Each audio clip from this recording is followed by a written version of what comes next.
Hello, and welcome again to our study of the book of 1 Corinthians. You'll remember in our last class together, we were looking at chapter 8 of 1 Corinthians, and as we did so, we noted that there was a question that started it off. Putting it in modern day English, it would be something like this: don't Christians have freedom to eat meat sacrificed to idols? You know, we live in an era where there's a great emphasis on my liberties, my freedoms, my rights. And these Christians, some of whom were advanced in their Christianity, that is, they had been a Christian a while, they had grown.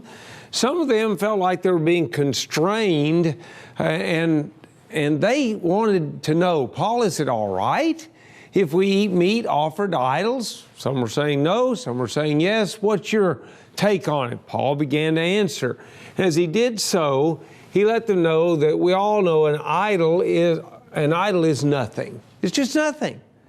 There's nothing to it. It's made by the hands of men. And it's a little bit strange, don't you think, that men would make something and then bow down to it and call it their God. And that's what Isaiah pointed out, and Paul is making that clear. Isaiah was exactly right. The idol is nothing. But then, the point he wants to stress here is this: Christ died for all. And Christians are at various points in their development. Some are babes in Christ. Some, in a certain sense, the word might be described as teenagers. Some have grown into adulthood because they've been baptized a while, they've continued to grow in the Word, and they have developed. But Paul says we've got to be concerned about those that are still babes in Christ. He died for them. And because He died for them, I ought to be willing to sacrifice any of my freedoms, any of my so-called rights, so that their soul will be kept safe.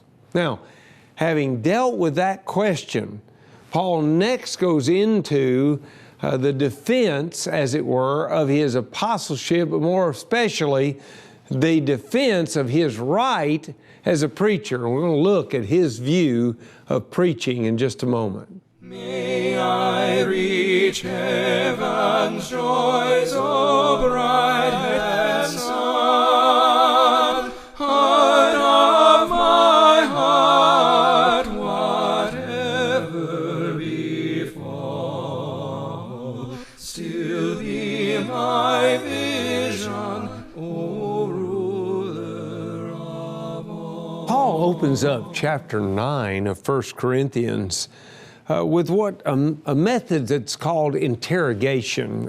Sometimes we call them rhetorical questions. He asks a series of questions, the answer to which he expects to be in each case in the affirmative. So let's listen to what he has to say. Am I not an apostle? Am I not free? Have I not seen Jesus Christ our Lord? Are you not my work in the Lord? Now go back and think about each one of those. Am I not an apostle? Well, certainly he was.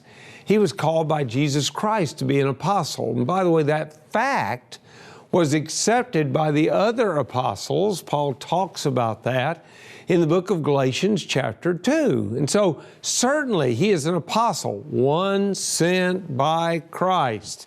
And he was sent particularly to the Gentiles, to kings and people in authority.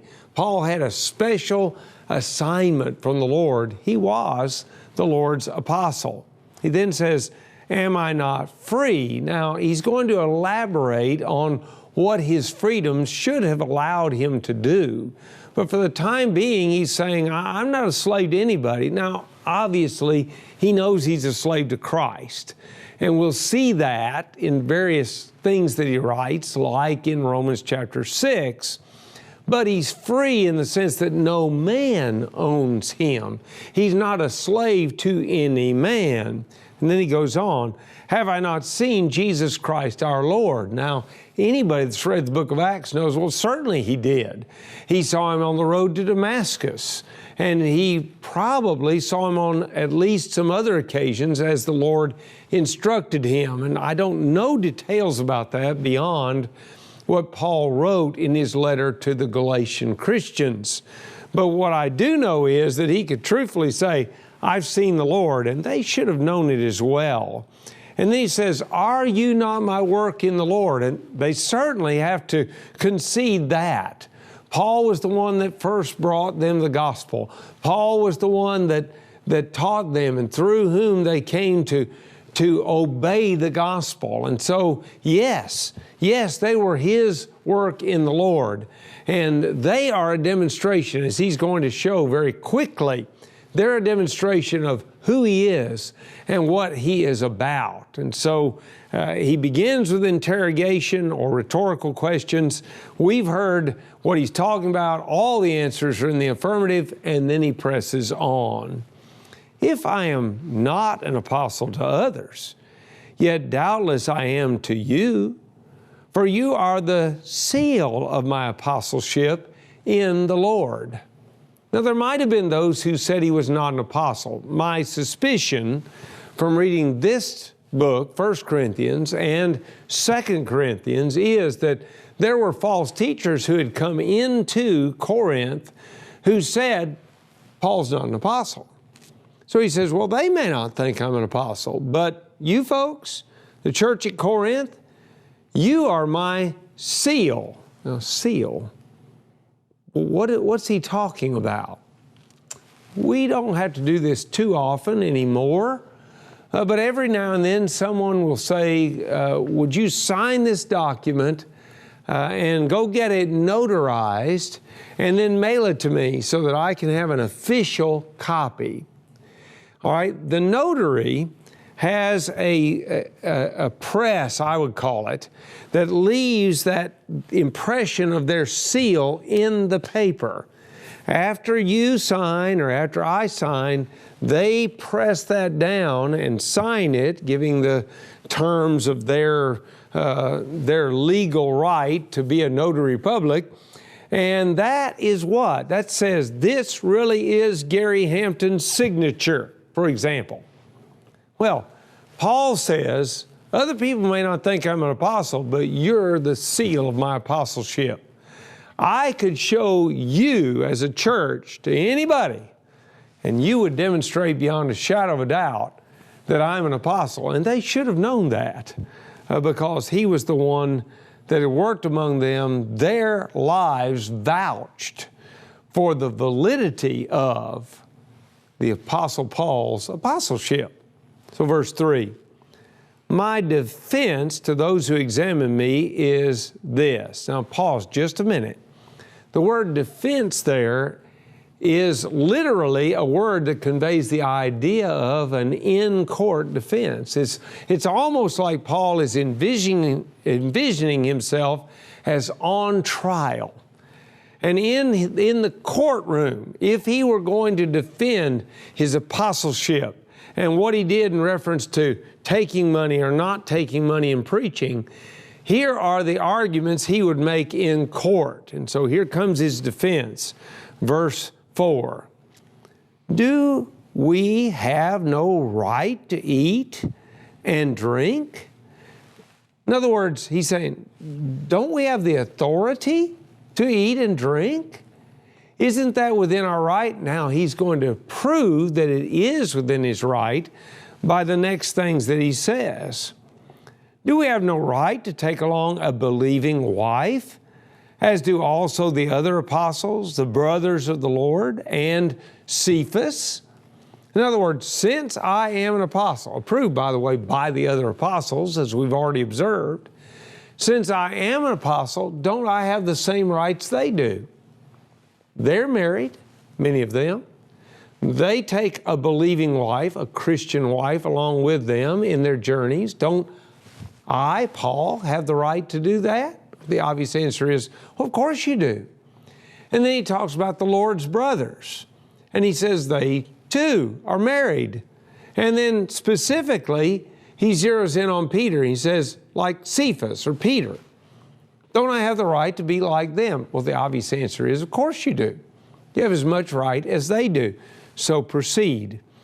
Verse 6, or is it only Barnabas and I who have no right to refrain from working. Working there is intense physical labor, manual labor. The brethren were acting as if, or at least these ones who charged him like they were acting as if he didn't think he had the right to receive food and drink for the preaching that he did. And yet he says, look, all these other guys that are preaching the gospel, all the apostles, all the Lord's brothers, and Peter specifically, all of those have the right to do a number of things because they're apostles. What about us? Don't we, Barnabas and I, have that right? So he goes on, verse 7. Whoever goes to war at his own expense, who plants a vineyard and does not eat of its fruit, or who tends a flock and does not drink the milk of the flock. Now, he's really made bang, bang, bang, 3 arguments right in a row to demonstrate that the worker is worthy of wages. He begins with the soldier. And he indicates that soldiers don't go to battle without being paid. Now, they may have been paid in various ways, and they were in his day. If the Roman army conquered a city, then the soldiers would be paid in part by the spoils that were taken from that city, for example. But soldiers remain soldiers because they receive pay. They do that work for pay. He illustrated with the fellow that plants the vineyard. And the one that plants the vineyard expects to be able to eat the grapes. It's his vineyard after all. He planted it. Certainly he could eat some of the fruit of his labors. And then that fellow that owns a flock of sheep, can't he drink the milk that comes from the sheep? And the obvious answer is, well, of course he can. In fact, he does. That everybody accepts that. It's normal. It's right for that to be done. So then, verse 8, he says, do I say these things as a mere man? Or does not the law say the same thing? So he said, they might have accused him. I don't know. But they might have accused him and said, look, he's just making a bunch of arguments as a man. But what does God think about it? Well, Paul says, what does the law say? Because the law came from God. They all understood that. So now he begins to explain. For it is written in the law of Moses, you shall not muzzle an ox while it treads out the grain. Is it oxen God is concerned about? All right, this law that he quotes here is from Deuteronomy chapter 25, verse 4. Paul understands that there is a principle in reference to the oxen that could apply as an overarching principle for everybody, for anyone or anything that works. If you work, you deserve pay. He uses the oxen as an example of that and says it's not just oxen, effectively, that God's worried about. So verse 10, or does he say it altogether for our sakes? For our sakes, no doubt, this is written, that he who plows should plow in hope, and he who threshes in hope should be partaker of his hope. In other words, when you work in a field, you ought to be able to expect to be paid for it. A day's work, an honest day's work, as they used to say, deserves an honest day's pay. And so Paul is saying that's exactly right. And you know, if you read James chapter 5, you discover that there were some rich people that were holding wages back from their laborers in the field. And James says, their held back wages literally scream out to God for vengeance. And the God that he describes there is the God of Sabaoth, or the God of hosts. And the God of hosts, boy, he knows how to take vengeance, no doubt about it. And so Paul continues, verse 11, if we have sown spiritual things for you, is it a great thing if we reap your material things? What is the most valuable possession that any of us has? The answer really is the soul. Jesus in Matthew chapter 10, verse 28, indicates that. He urged his disciples not to be worried about the one who could kill the body, but afterward not be able to destroy both body and soul in hell. Why is that so? Well, the physical body doesn't matter, but boy, the soul does. The soul is what will last throughout all of eternity. Then in chapter 16, verse 26, he also talks about the value by saying that what does it profit a man if he shall gain the whole world and lose his own soul? Or what shall a man give in exchange for his soul? The most valuable thing that you and I possess is our soul. Now, if someone like Paul comes along and teaches us what is necessary to be saved, then shouldn't we recognize that we owe them something? They've given us the greatest blessing that you possibly could give. Shouldn't we at the very least make sure that they've got plenty to eat? The obvious answer is, well, of course we should. Naturally, we should. So then he continues, verse 12, if others are partakers of this right over you, are we not even more? Nevertheless, we have not used this right, but endure all things, lest we hinder the gospel of Christ. So, Paul has made his case like you would make in court. And the case very clearly indicates, yes, he had the right to be paid for his labors delivering the gospel to them. Why then did he not accept the pay? The false teachers had apparently indicated he didn't take pay because he knows he's not worthy of it. He knows that he doesn't deserve it. Paul comes back and says, yes, I deserve it. And he's demonstrated in what ways that he could argue that he deserves it. So why did he give it up? He says it. I don't want to hinder the gospel. He didn't want to accept pay and allow that acceptance of pay to come between him and the salvation of any soul. That's the point that he's making. It's a pretty powerful point when you think about it. He loved souls more than he loved getting paid for the work that he did, though he did deserve to be paid. So he continues in verse 13. And he says, do you not know that those who minister the holy things eat of the things of the temple, and those who serve at the altar partake of the offerings of the altar? You know, probably there were some people who, when they heard what the Apostle Paul had to say about, well, I have the right, I've served you, I've delivered spiritual things, I have the right to be fed, to be paid for the preaching that I do. Some of them might say, well, you haven't convinced me yet. Oh, yeah, I heard that argument about the soldier, and I know what you said about the man that owns a vineyard, and I know what you said about the sheep herder, but it doesn't matter. You haven't convinced me yet. So Paul gives another example.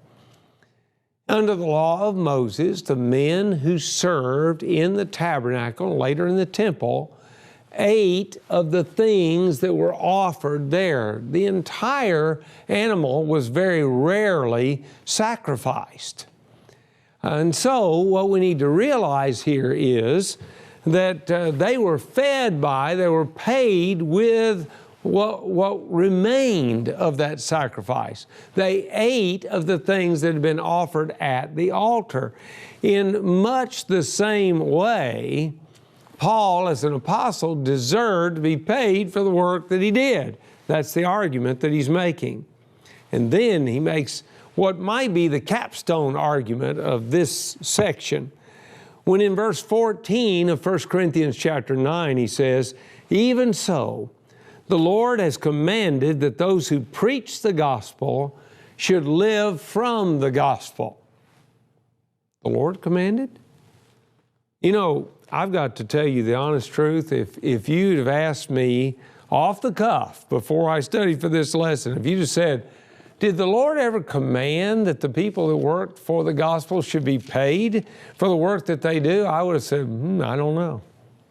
If you'd asked me, where is it found? I'd have said, well, I already told you I don't know, so I don't know where it's found either. I looked it up. Look at Luke chapter 10. In Luke chapter 10, the Lord is speaking, and listen to what he has to say, particularly in verse 7, as he's talking to the apostles, and he's sending the 70 out, actually.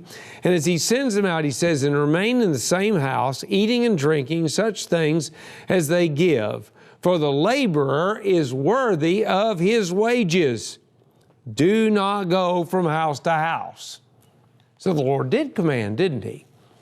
That the laborer should be paid because of his labors. Paul was a laborer. He was delivering the gospel to them, just like the 70 delivered the good news to the people they went out to of the house of Israel. And so Paul has made a solid argument that says, I deserve to be paid for what I do. He's really not just saying I, because as we've already seen, he's including Barnabas in what he has to say.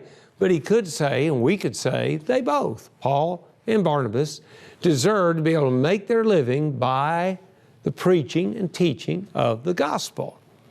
Paul continued in verse 15, but I have used none of these things, nor have I written these things that it should be done so to me.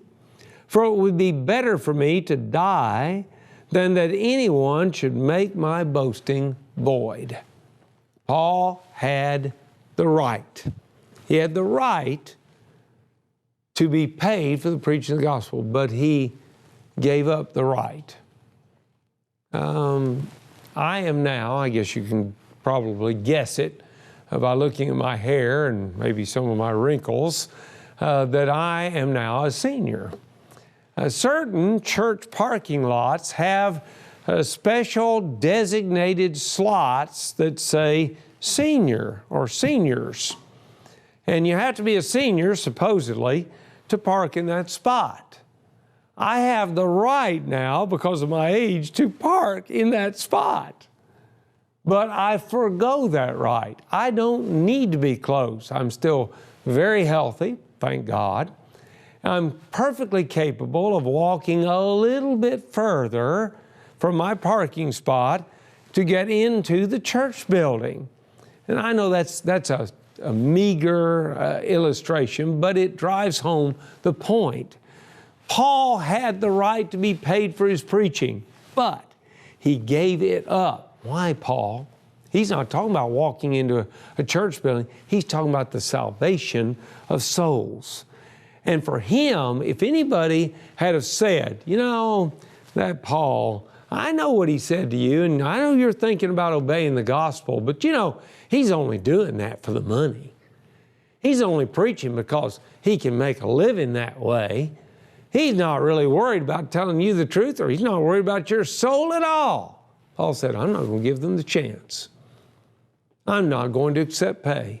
And that's what he did while he was at Corinth. He refused to accept pay. And so in verse 16 he says, for if I preach the gospel, I have nothing to boast of, for necessity is laid upon me. Yes, woe is me if I do not preach the gospel. So Paul says, when I preach, just because I preach without pay doesn't mean I have a right to brag. In fact, I have a necessity laid upon me. You know, what Jesus did for Paul compelled him to preach the gospel. Jesus died on the cross for Paul. And so he was compelled to preach the gospel. Paul had been a persecutor of the church. Jesus forgave all of that. It compelled Paul to preach the gospel. He said, I don't have anything to brag about. I'm just doing what's right. I was saved by Jesus Christ. And because of that, I'm going to preach for free so that it doesn't hinder anybody, my pay, hinder anybody from obeying the gospel. That's why he did what he did. So, verse 17, for if I do this willingly, I have a reward. But if against my will, I've been entrusted with a stewardship. Paul said, this is what I do willingly. And I'll be rewarded for it, not by men, true enough, but I will be rewarded by the Lord. He's going to make sure that I receive payment in eternity, as it were, for the work that I do. But then he says, if I do it against my will, if I feel compelled to give up my wages, which apparently he did, he says, if I feel that way, guess what? It's all right. I have a stewardship. I've been entrusted with the gospel. It's in my care. I've got to do with it what the Lord wants to be done. A good steward, Paul has already said in chapter 4, verse 1, a good steward must be found faithful. Paul had been given the good news.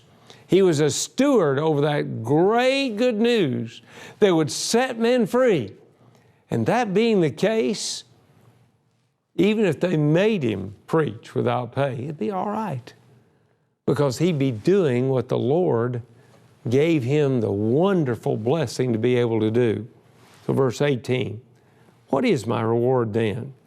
That when I preach the gospel, I may present the gospel of Christ without charge, that I may not abuse my authority in the gospel. Paul was a wise man. He understood that people will seize upon, well, just about anything that they can to try to invalidate a very strong and valid argument. He was presenting the truth about the death, the burial, and the resurrection of Jesus. He was letting them know that God's Son came down to earth and walked among men in the flesh, taught the truth, and ultimately died on the cross of Calvary so that they could be saved. It was because of mankind's sinfulness that Jesus died on the cross. Paul didn't want anybody to be able to come along after he'd finished a powerful lesson like that obviously was about to move certain people. He didn't want somebody to be able to come along and say, he's just doing that for the money.